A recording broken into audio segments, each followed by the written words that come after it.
Hello, everyone. My name is Andrew Moe, and I am Director of Admissions at Swarthmore College. We are excited to welcome you to tonight's Six Colleges webinar entitled Majors, Minors, and More, the Academic Experience.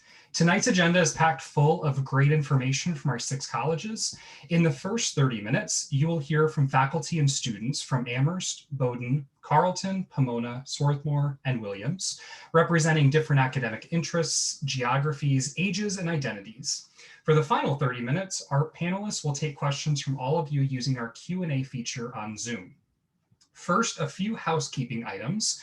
This event is being recorded and closed captioning is available.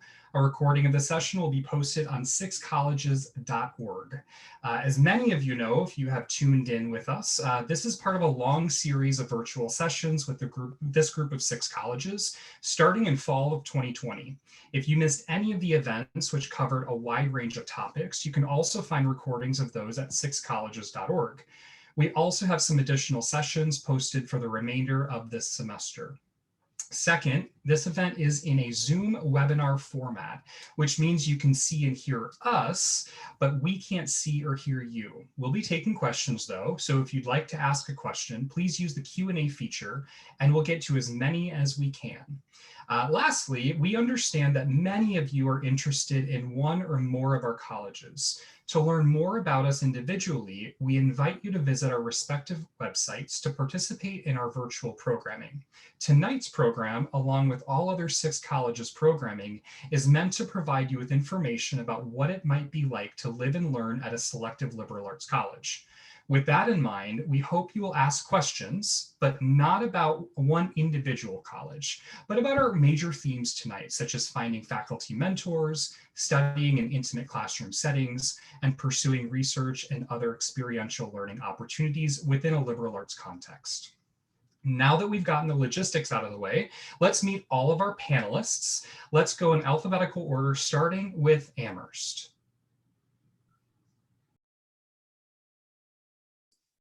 Hi, my name is Rick Lopez. I'm a professor of history and environmental studies and the chair of Amherst Latinx and Latin American Studies. I'm also Dean of New Students. Great, thank you. Bowdoin? Hi, everyone. Super excited to be with you here today. My name is Patrick Bolanias. I am a senior at the college, originally from Southern New Hampshire. And I'm majoring in neuroscience and digital and computational studies. Thank you. Carleton? Hi, everyone. My name is McKenna. I use she, her pronouns. I am a current student at Carleton College. I am a senior now, and I am a Russian and psychology double major. Great, thank you. Pomona? Yes, hello. My name is Ken Wolf. I'm a professor of history and the coordinator of the Late Antique Medieval Studies program here in the Classics department. Great, thank you. Swarthmore? Hi, my name is Blaine. I am a current sophomore at Swarthmore studying political science and minoring in French, and I'm from Salt Lake City, Utah. Lovely. And Williams? Hi, everyone. My name is Lee Park, and I am a professor in the chemistry department at Williams. Lovely. Thank you so much, panelists. Our faculty and staff are incredibly excited to speak with all of you. At this point, I'm going to turn it over to Professor Wolf at Pomona to speak for a few minutes about the selective liberal arts college experience. Very good, thank you. First of all, it's a pleasure to be with you all, even if virtually. I love to see that number of participants, and if it has to be done virtually to get that kind of number, then that's not a bad game. Anyway, I want to talk a little bit globally about the small liberal arts college experience by just breaking down that term. I want to talk about small, and I want to talk about college, and I want to talk about liberal arts, and this is going to be really brief. So the small part is really important for people looking for a post-high school experience. There's a quantitative advantage to that and a qualitative advantage. The quantitative advantage being that the fewer the students in any institution, the higher percentage of them you're going to get to know over the time that you're there. That just is sort of a done deal. Qualitatively, though, it's probably even more important in the sense that small institutions typically allow for 4 years of residential life on campus. And so you actually have the possibility of spending all 4 years on campus in one of these kinds of institutions, meaning you get to know other students and you get to know them really well, as opposed to living off campus part of that time. That's the small part. The college part is important too. College refers really to an undergraduate experience, not a graduate experience. Every university will have a college at its core, but it will also, as a university, have graduate programs as well. In a college, there is no graduate program associated with it typically. And so undergraduates then end up getting all of the attention from their professors rather than partial attention, or in some cases secondary attention, because the professors prefer to work with their graduate students as lab assistants or co-investigators. In the small college environment, typically it's juniors and seniors who get that opportunity, and the professors, that's the group that they end up working with. So that college part is important. The liberal arts part, I want to provide just a little bit of a historical background there. I mean, historically, going way back to Roman times, the liberal arts really referred to the subjects that a person who was a free person, a liber, operating within Roman society, and therefore a participant in society and a potential leader in that society would need to know in order to participate effectively. And so the traditional 7 liberal arts, grammar, logic, rhetoric, music, arithmetic, geometry, and astronomy are often what people think about with the original liberal arts in the Roman setting, and then ultimately their medieval setting. And that's generally juxtaposed with the manual arts, that is, working with your hands. And this sounds elitist or it sounds classist because it really is elitist and classist. That's what it was back then. It's evolved into something quite different in the 21st century. And today we actually have a similar but very different distinction. That is, universities offering applied disciplines, engineering, business, accounting, nursing, the list goes on. That is, disciplines where you're learning a particular craft that you can then take out and apply right away in the job market. Whereas colleges tend to offer what they consider to be pure disciplines, or at least not overtly applied disciplines like math, econ, bio, history, art, sociology. All of them have vocational applications, yet none of them are immediately obvious when you look at them. Sometimes the distinction's fuzzy. For instance, most liberal arts colleges these days have computer science departments, and one could argue that that's kind of on the fence. But generally speaking, it's about an experience with a variety of quote unquote pure, or at least not overtly applied disciplines. And the faith that people who work in small liberal arts colleges have is that by focusing on those quote unquote pure, or at least not overtly applied disciplines, and doing it in a particular way that allows a maximum of freedom of choice for the students, actually leads to a form of training, if you will, that not only creates people who are ready to participate in society, ready to lead in society, but they actually will find in the world of the general economic world that we're talking about, that many times they're more prepared in terms of creative thought and making connections than they might be if they had focused on the applied disciplines, engineering, business, accounting, nursing, et cetera, et cetera. And that's all I'll say about that, because I know that everybody else on the panel has much to add to fill in that picture, but I just wanted to give you that global perspective. Great. Thank you so much, Professor Wolf. We really appreciate your perspective, and I'm sure our students and families do as well. Now we'll turn it over to McKenna at Carleton to talk a bit about the broader curricular experience. McKenna? Yeah, thank you so much. And I think coming from that historical perspective is a great way to sort of lead into what that academic experience looks like now. So as a current student, one of the things that I have really enjoyed about going to a small liberal arts college has been my ability to really cast a broad net and take classes in a huge variety of disciplines.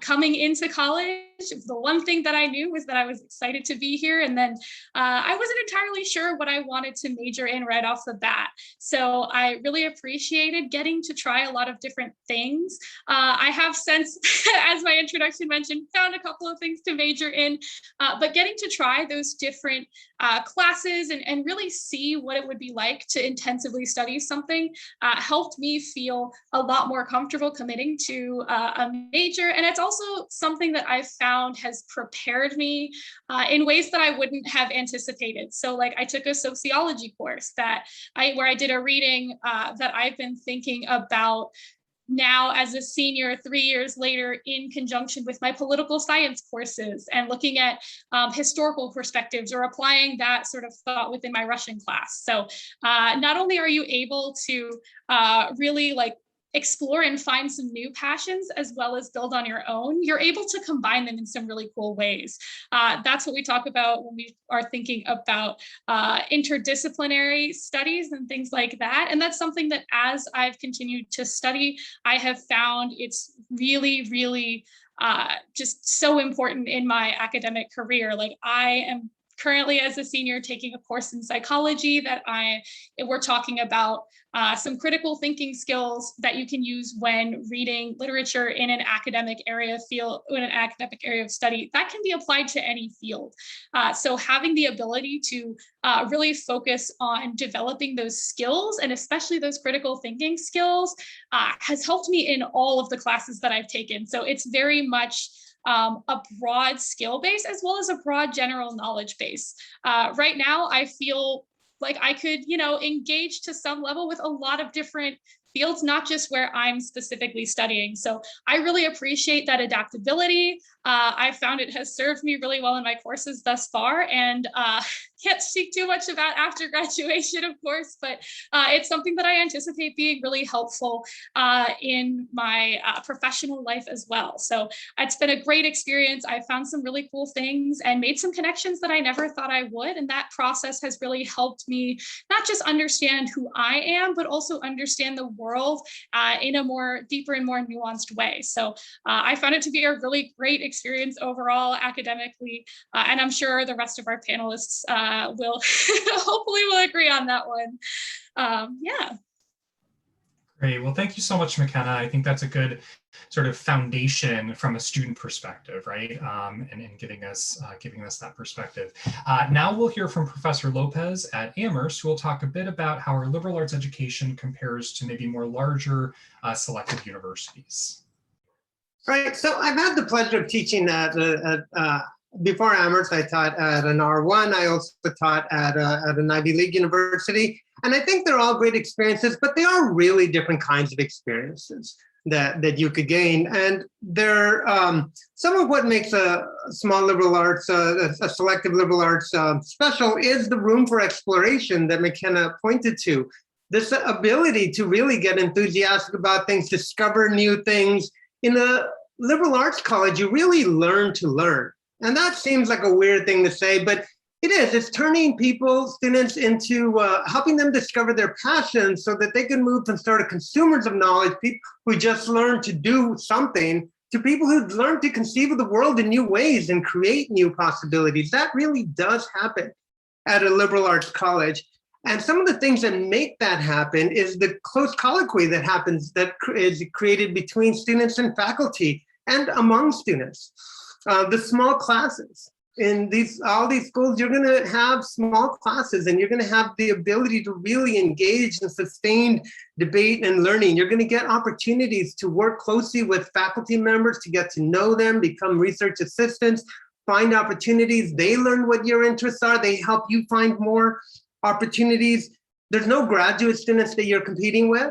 I was once a graduate student, nothing wrong with graduate students, but it's really nice to have all of your classes taught by the professors, because when there are graduate students, that's the professor's top priority, is their graduate students, and then the graduate students teach the students. Now, some of this also happens through advising. I'm less familiar with all the advising systems at these schools, but I think we all have a lot in common. Is advising is done by faculty. The same faculty who are teaching students and getting to know them, help guide them through the curriculum, get to know them as individuals, not just say these are the classes you take to complete the chemistry major, but rather get to know them. What are they excited about? What do they want to learn to become a better writer? Do they want to learn to explore different kinds of social issues? And help them explore the curriculum in that way. And this means really, well, I'm not going to go deeper into the advising, but I could do that if there's questions. But a lot of this is about getting to know the students and helping them achieve their potential. I think something that all these colleges have in common is that all of us see students as whole people.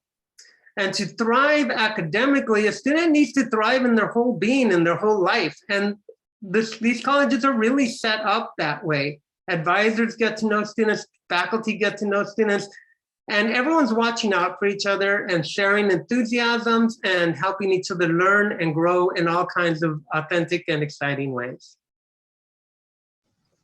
Great. Thank you so much, Professor Lopez. I think you've really showcased how some of these specific features of liberal arts colleges, like advising, are just different in the marketplace of colleges and universities. Now we'll hear from Patrick at Bowdoin, who will discuss some of his experiences with faculty. Patrick? Yeah, absolutely. Thank you so much. So I do want to pick up on two quick threads that Professor Lopez just mentioned. So he said two phrases, one being learn how to learn at these small colleges, as well as sort of seeing the student holistically as an entire whole person.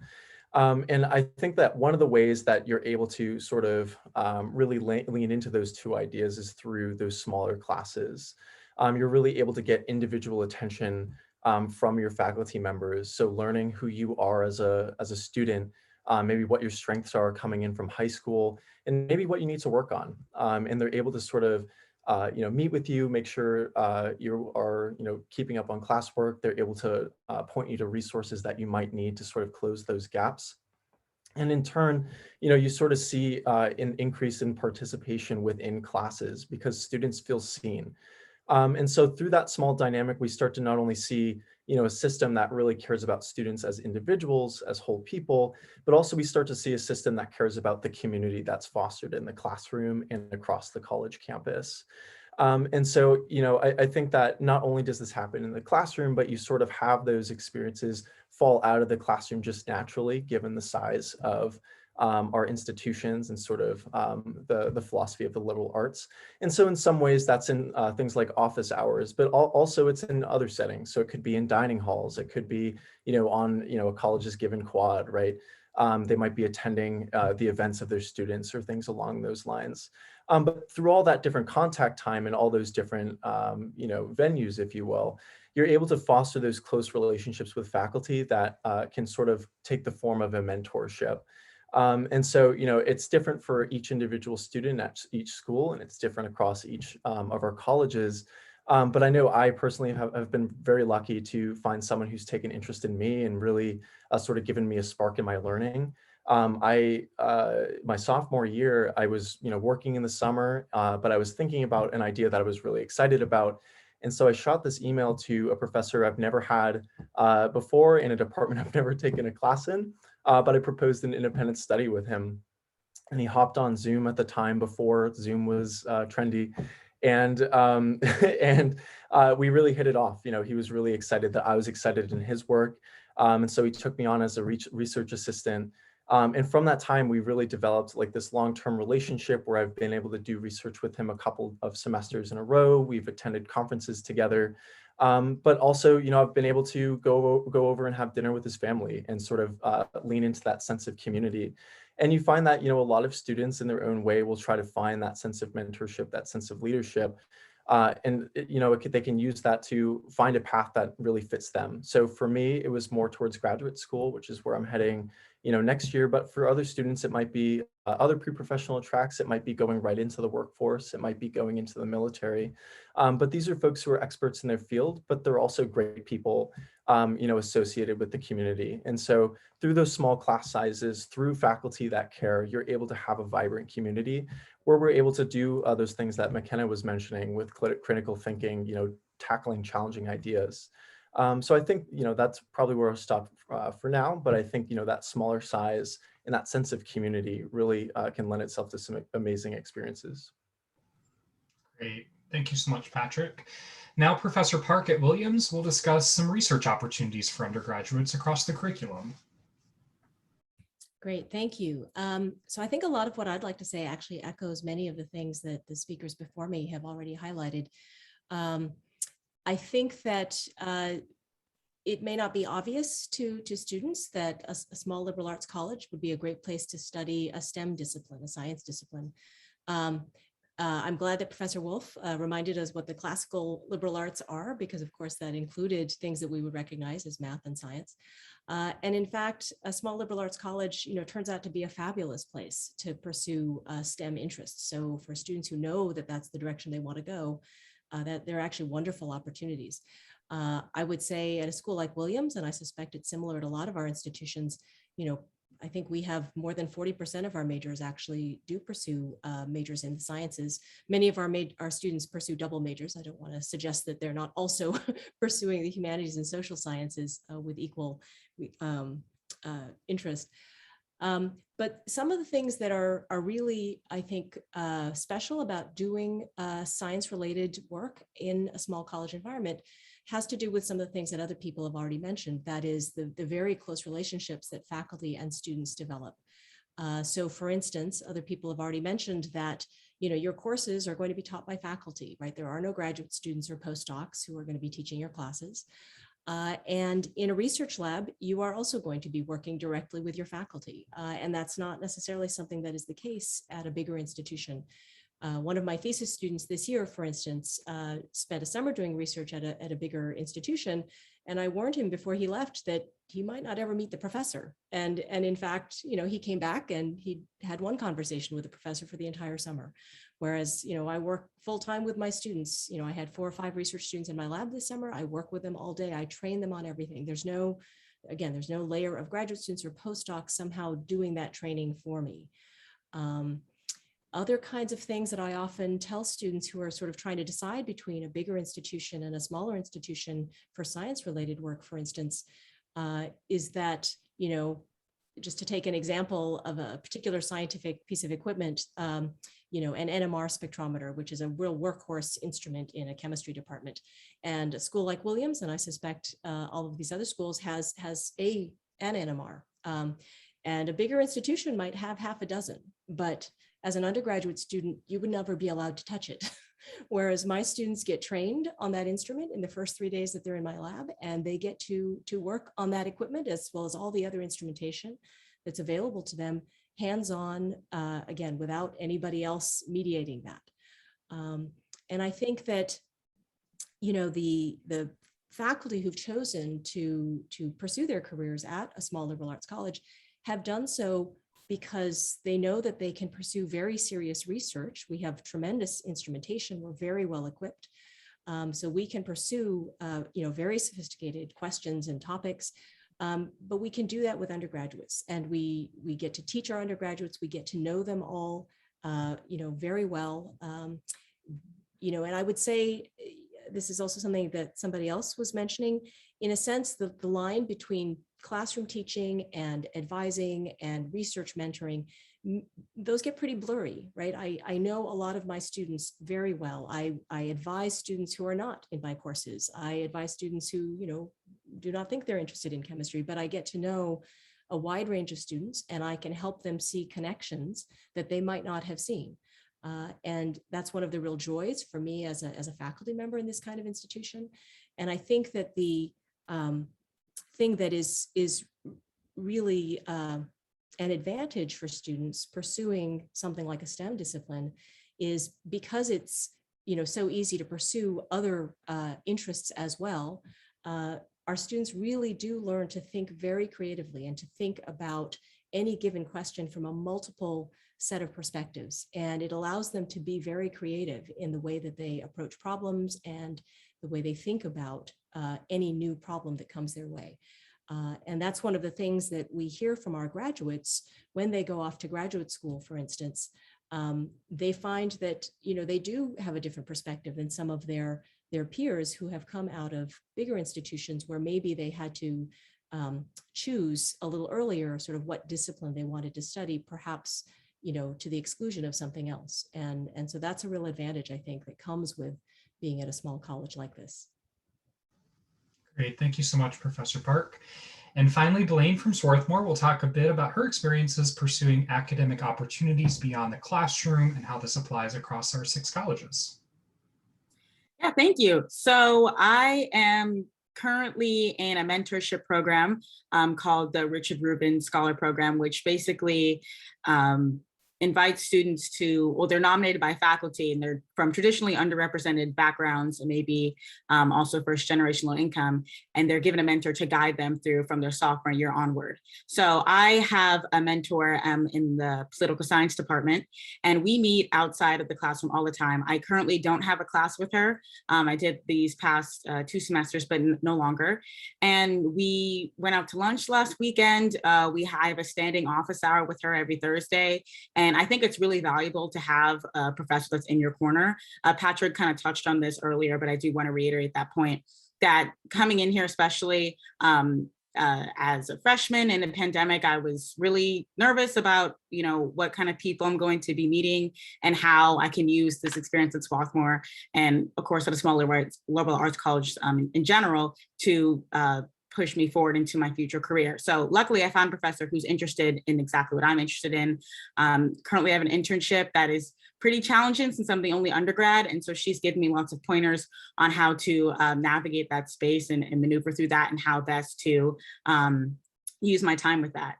And then in terms of research opportunities, building off of Professor Park's point, us at small liberal arts colleges, we do have lots of programs to have students be funded to do off-campus or on-campus research. And it's pretty easy to apply to be granted those funds since we are a small institution. So as Professor Lopez was talking about, you don't have to compete with undergrads to get this funding. For graduate students to get this funding, it's automatically just for you. So a lot of students can take that and go, maybe if you want to intern at a big company, you can do that as well. But you can apply to a smaller company or smaller organization because you're essentially free labor. And if you want to think about it in that sense, you don't have to be paid. You already have this nice stipend that.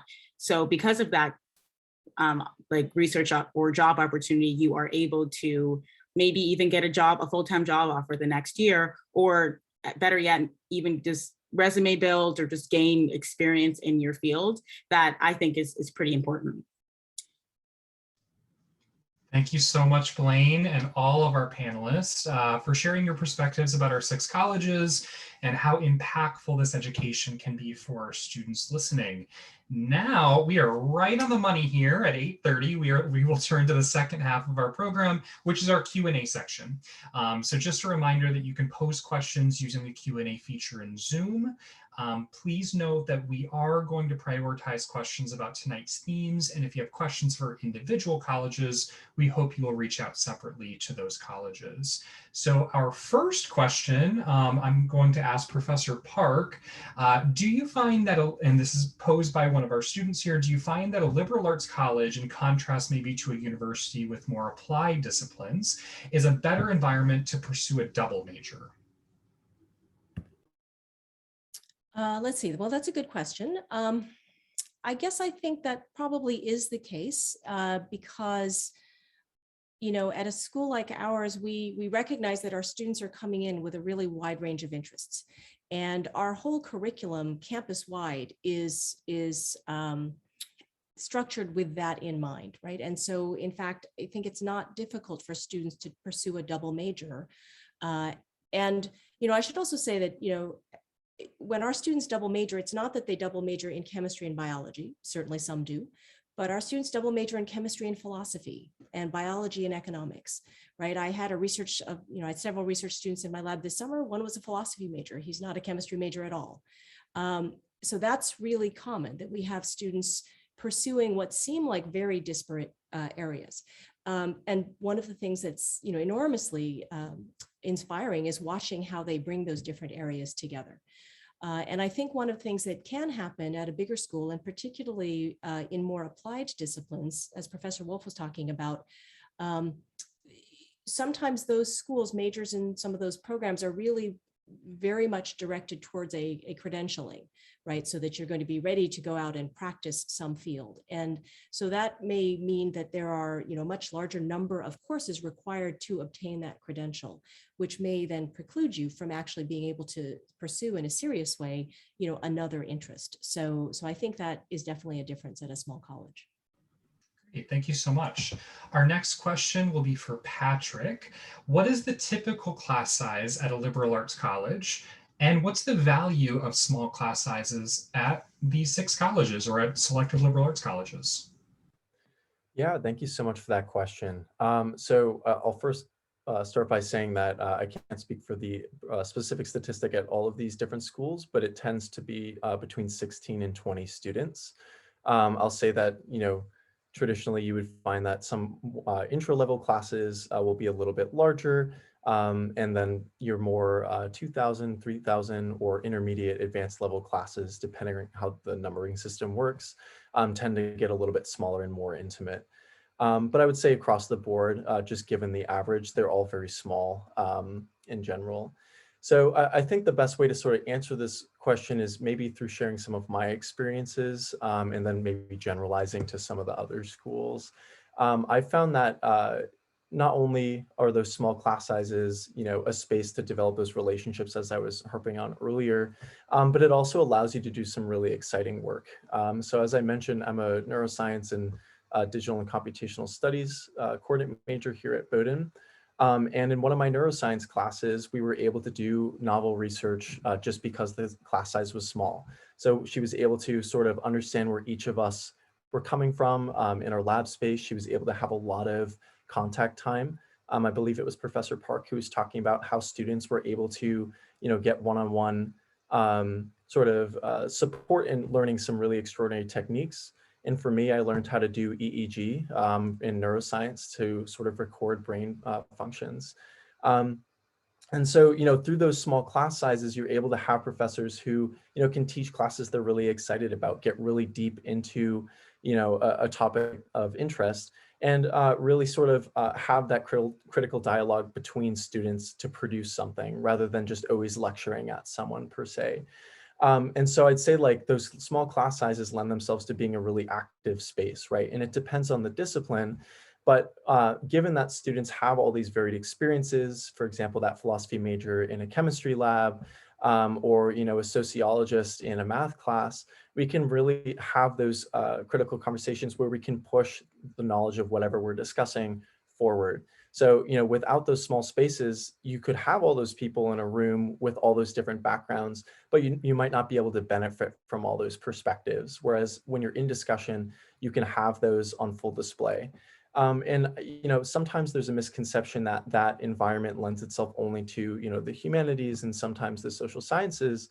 But having spent most of my time in what are traditionally called STEM classes or more math and science, it's been the same for me, solving problems at a board, for advanced statistics, for example.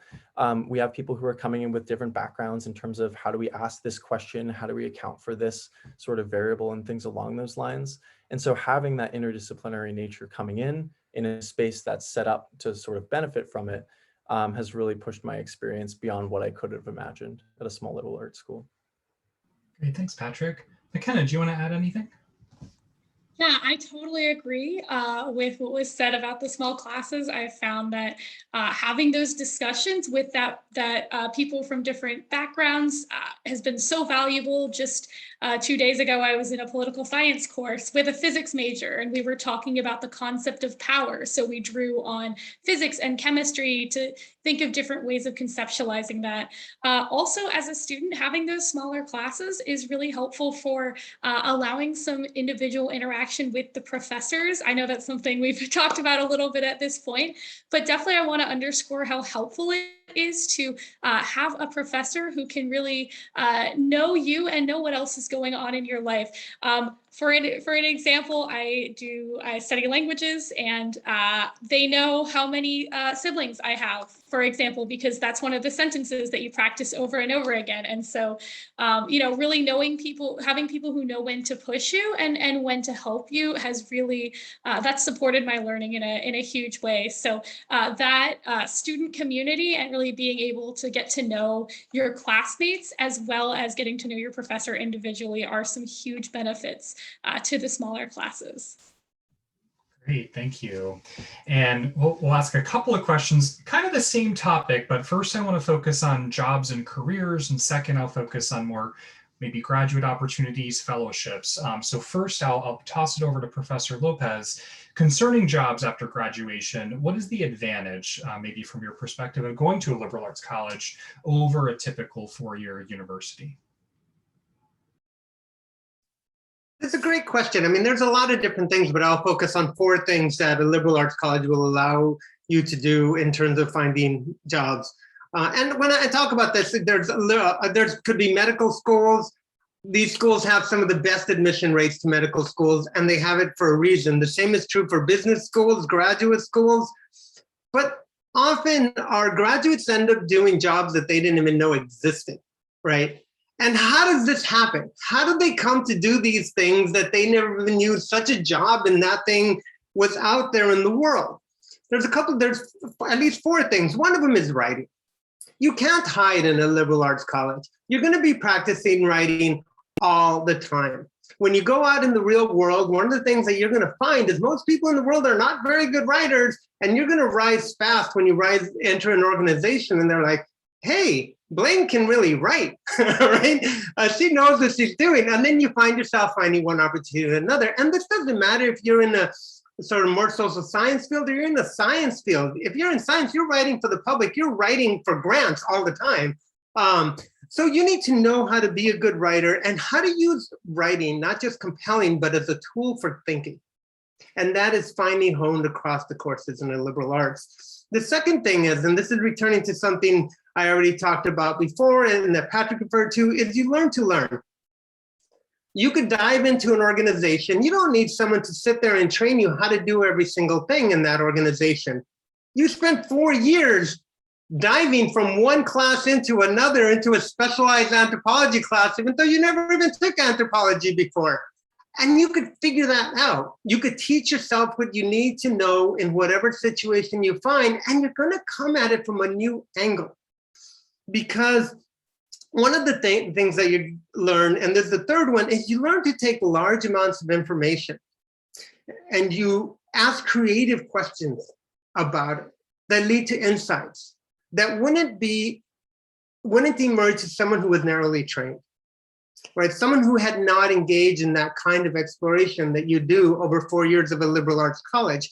And I have an example with this. I'm sure you all have Googled like a little restaurant in your local town, and it turns up the name of the restaurant on the side and the hours that they're open. You can see their Yelp reviews, a little map. That was created by a student of mine who was a history major, right? What the heck is a history major doing transforming how we find places on the internet? It's because as a history major, he gave a lot of thought to how we find information, how we use information, how you spread that information. He doesn't know anymore. I think he sold it after a year or two to Google. But these are the kinds of things that really, if someone in a liberal arts college is going to be creating these sort of transformative things. Now, the fourth thing is internships, access to opportunities. Your professors know what you're interested in. There's centers that are going to offer things. You get to co-publish along with professors. Professor Park mentioned working so closely with her students. That's very common in the sciences. You often co-publish in the social science and humanities. By the time you graduate from college, if it's one of your interests, you've probably gotten a few publications out there and you have this kind of level of experience. So those are at least 4 things that a liberal arts student will bring with them into the job market that are slightly intangible, but make all the difference in the world as they go out and find their way. Great, thank you so much. Next question, more on the maybe graduate opportunities, post-grad opportunities, fellowships, alumni. Professor Wolf, what do alumni networks and graduate opportunities look like at smaller schools, and how do the smaller schools overcome what is a lack of alumni, maybe especially in terms of population compared to the larger schools? So that's a great question. Before I answer it, I just wanted to add one thing to Professor Lopez's wonderful list of why you might think about this kind of education. The writing thing is super, super important, and I can't improve on anything that Professor Lopez said on that one. It's all over the place, and it's how you will be judged when you're whatever career you go into. But the other part is face-to-face communication and the ability to work in groups to solve problems. You do that over and over and over again in a small liberal arts context. And I think that sitting around the board table, whatever it is that you're doing as a group, being able to manage that group, study that group, see who's saying what, get it down, and then capture it in a a well-chosen 1,000-word memo version that can catch the CEO up to date the next meeting. I mean, you're basically in charge. But anyway, to get to the question, and that is about alumni networks. People who come from schools like Pomona, anybody on this panel who understands, who's had experience in this matter can say the same thing about their institution, but I only really know Pomona, having been there for now 36 years. There is a long and very proud alumni tradition, and the alumni are eager to help the more recent alums, the students as they're graduating. There may be fewer of us because there are fewer students, but it also means, of course, that there are fewer of our students looking for jobs. And so I don't know that necessarily is really a factor. The same reason that I said that a small college might be good from a student perspective, it's good from an alumni perspective too, because people know people. And even if they don't know you because you're a different generation, let's say, they may know people who are related to you, and they, more than anything else, know what experience you've gone through. And what I find over and over again when we do job fairs is that our former students who find themselves in positions of hiring look for liberal arts background because they know precisely the things Professor Lopez was talking about, that these are people who are going to hit the ground running. You know, the average student takes, let's say, 32 classes in a semester system over a 4-year career, right? That's 32 different evaluation systems. That's that nimbleness that Professor Lopez was talking about, the ability to manage, and each professor really has his or her own evaluation system, and you basically learn to master it. So when you jump into a new job, you're ready to go, regardless of whether you even know what the job entails. And that's what the alums know. The alums know that they can hire you without experience and it's going to be okay. And that's the part that's kind of magical about the small college experience when it gets translated to the post-college years. We have a very active alumni office that keeps alums in touch with students. I lead alumni tours all the time in Europe, which keeps the alumni excited about things. During the Zoom year, there were more alumni in our classes than there were students in some cases because they're just so excited about their 4 years at a college like this. So those are the kinds of connections that I believe really help students in the end when they come out to find their way in the world beyond the college. Great, thanks so much. Our next question, and this is going to go over to Blaine. Can you talk a little bit about the academic culture at liberal arts colleges? This person says, I've heard that some colleges can be pretty competitive. What does that occur at your colleges? Yeah, thank you for that question. So I would say that the competitiveness, I can only speak to, of course, what I've experienced here, but I think it's a general sentiment, does not really exist. At least a lot of students are very willing and eager to help you in any way, shape, or form possible. My personal experience is that I took a writing course because that's required for distribution. And I wouldn't say I'm the best writer. I'm definitely learning. Of course, you learn how to do everything here. And I really need help with my thesis and everything. The students in the class, I shared my essay with them and they were all super. They gave really good comments and on Google Docs and helped me out with everything. So I think that kind of goes to show that there isn't really a competitiveness here. I think also because we are a smaller school, in terms of academic resources, those aren't really competitive as well, because there's a vast amount for a good number of students. So I think especially we do have a large emphasis on group work. So especially in STEM classes and even in non-STEM classes, they do want you to work in groups or find a partner to complete a problem set, or to write an essay, or to create a group project. And a lot of the classes here across all the departments, you do have some sort of final project, which does end up being a group project. That was the case for me last semester. We all worked together and it was great. And yeah, I would just reiterate my point that there's relatively no competitiveness here, and that everyone, faculty, staff, students alike, just really wants to have everyone flourish, and inside the classroom and outside of the classroom. McKenna or Patrick, do you want to add anything? Yeah, no, I don't have that much to improve on, but I totally agree. I'd say the same at my school. One thing I typically talk about on my tours, and it's true to this day, I've never been asked my GPA or like what I got on like the last test in a class. You know, students are just passionate about what they are passionate about, and they're excited to sort of share that with their peers, rather than trying to, you know, play like a zero-sum game. You know, the community is small and it's tight, and so, you know, it's very easy for people to really bring each other up, get to know each other, and, you know, cover each other wherever those weaknesses lie, and celebrate everyone else's strengths. So great. Yeah, that's, I think, pretty refreshing, right? I mean, students who are listening, if you go to a really competitive high school where everyone's asking what your GPA is or what you got on that paper, I think that happens a lot less at our colleges. So keep that in mind. Next, McKenna, I have a question for you. Because these are smaller schools, there's often this notion or this belief that we might have fewer opportunities. This student is asking about study abroad opportunities or external research opportunities. Are those resources limited because of our sizes?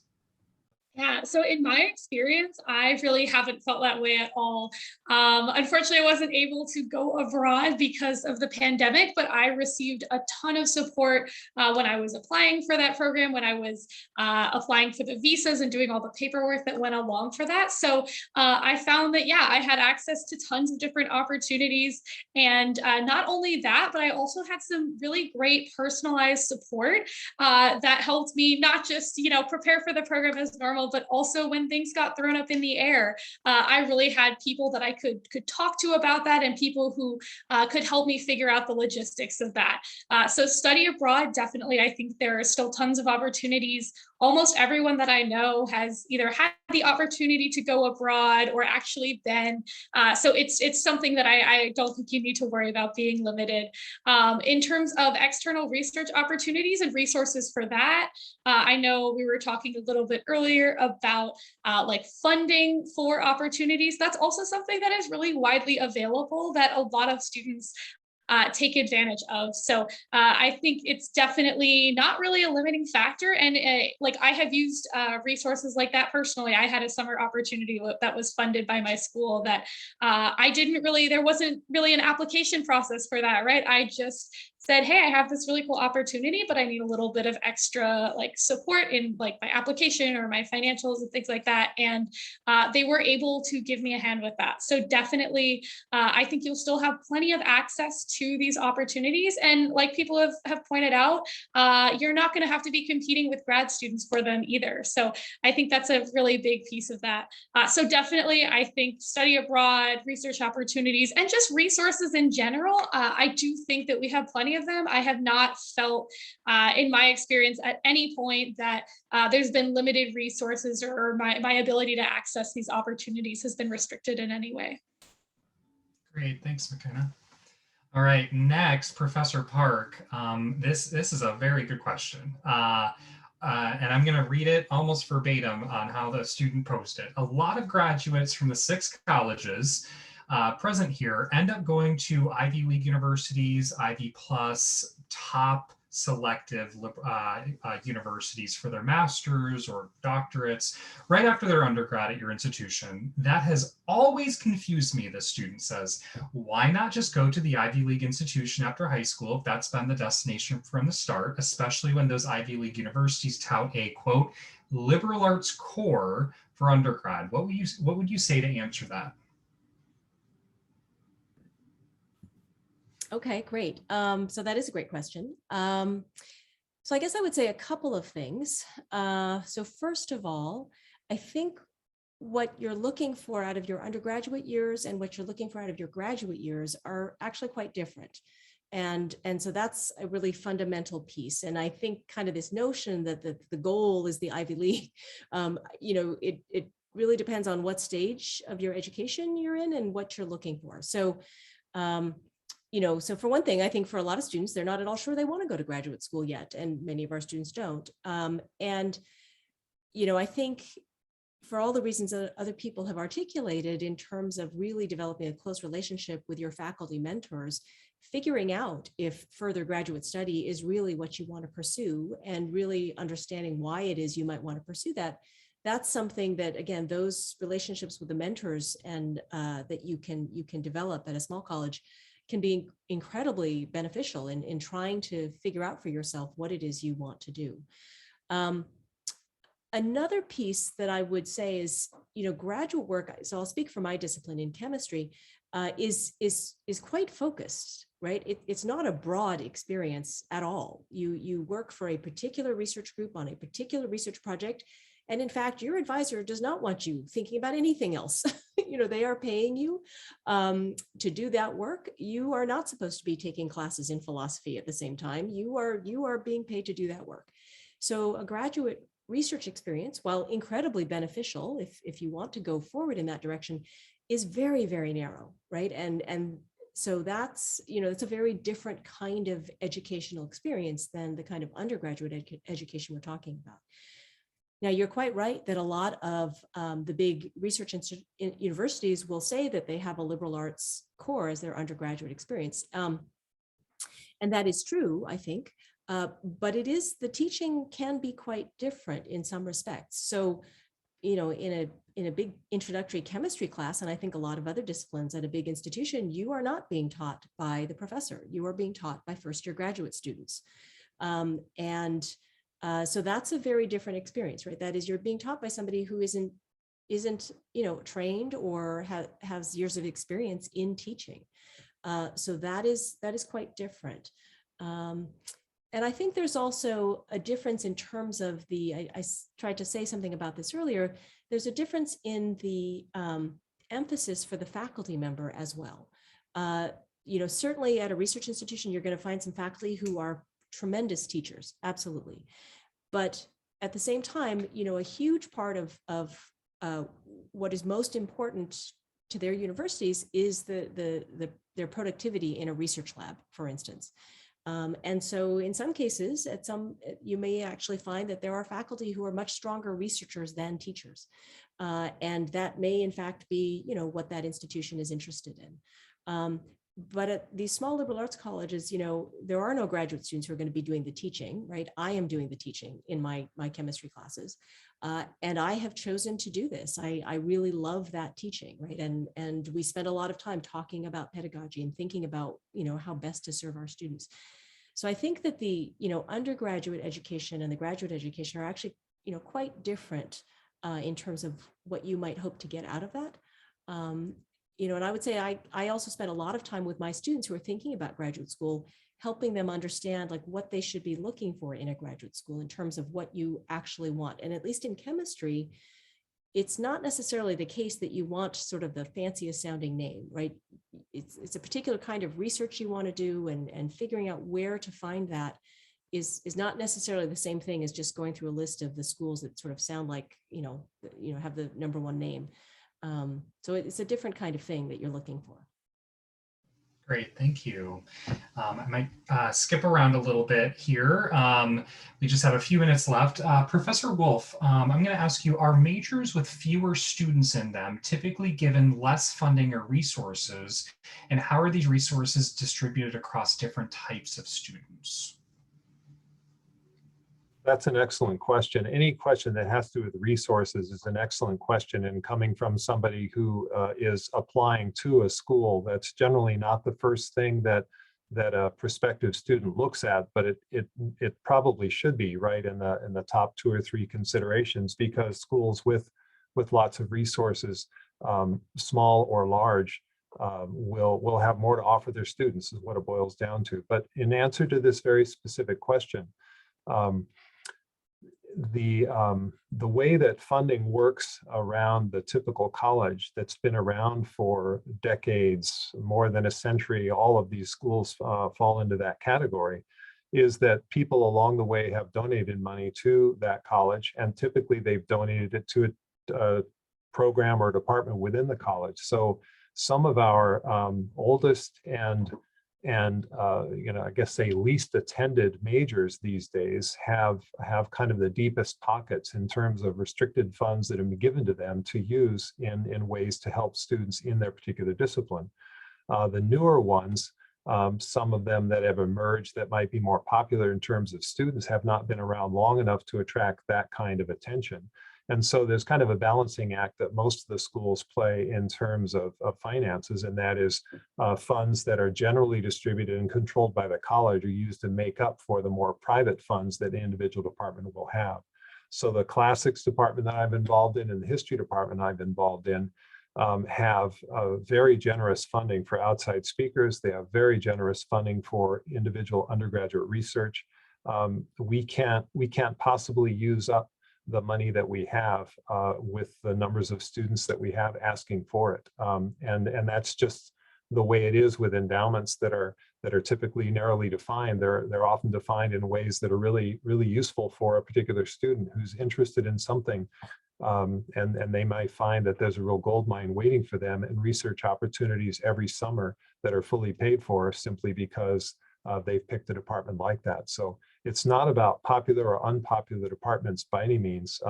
It's about the vagaries of donation and endowments, and then the balancing act that the school performs in order to keep those things more or less even.